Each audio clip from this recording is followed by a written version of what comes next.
Back now with a look at President-elect Trump's holiday social media posts, which are raising new questions about his future goals for the U.S. overseas. Trump took to Truth Social on Christmas Day and expanded on some past statements he's made, suggesting the U.S. could control Greenland, Canada, and the Panama Canal as well once he takes office coming up in January.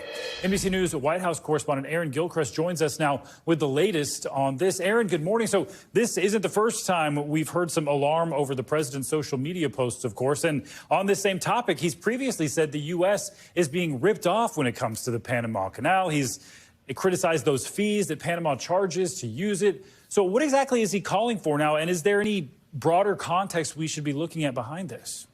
Well, I think we're all getting a little bit of a history lesson and a geography lesson in having these conversations anew about places like the Panama Canal and Greenland and things of that sort. The reality is that the U.S.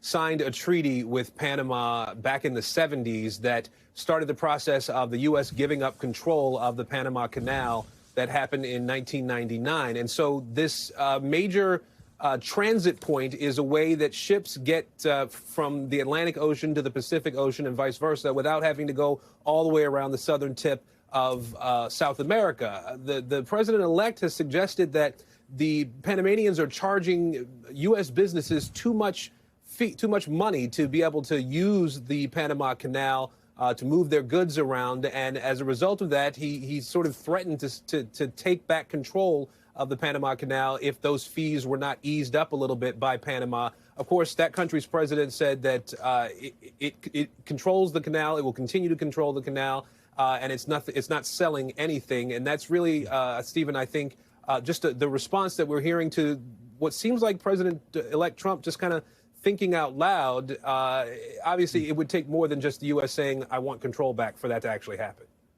Yeah, a crash course in history for all of us there, Aaron. And Trump wasn't done there. He continued his Christmas Day post. He was mocking Canadian Prime Minister Justin Trudeau. He referred to him as governor and also suggested the U.S. could annex Canada as its 51st state.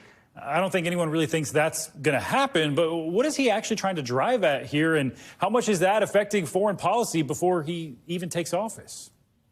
Yeah, it's really, I think, prompting a lot of people to just sort of scratch their heads about what the end game is here for the president-elect. We know that as a part of that post, he suggested to the Canadian people that if they were to become part of the United States, that they would see a huge tax cut. They would have military protection from the U.S. I think it's worth pointing out, too, that the first time earlier this month when the president-elect started talking about this idea, calling Justin Trudeau a governor as opposed to prime minister of Canada, the prime minister went to Mar-a-Lago. He went down to Florida, had a meal with the president-elect and talked about the U.S.-Canada relationship. There was some talk from the president-elect about concerns about the northern border. Obviously, we know that he has plans for the southern border.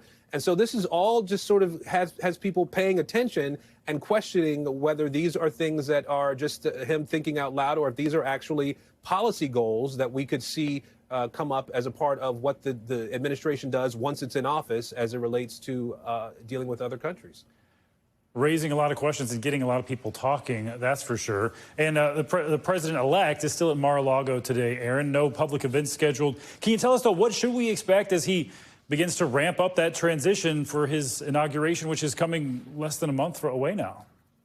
Yeah, we know just yesterday he named several people that he wants to see as ambassadors to different countries. There's just this constant drumbeat that his team is doing all the work to start getting into place. We know that we're, 25 days away from the inauguration now. The president-elect said that he wants to be able to hit the ground running. He said give him a couple of hours after he's inaugurated at noon on January 20th, and you're going to start to see executive orders rolling out from his team. We know that one of the very first executive orders will be closing the southern border. He said he wants to begin operations to remove undocumented migrants from this country immediately on day one. There are several other things that he said we should expect him to do by way of executive order before many of the people that he wants to nominate to be secretaries, for example, start their confirmation process, or certainly before they're confirmed to the different positions that he wants to be able to nominate them to.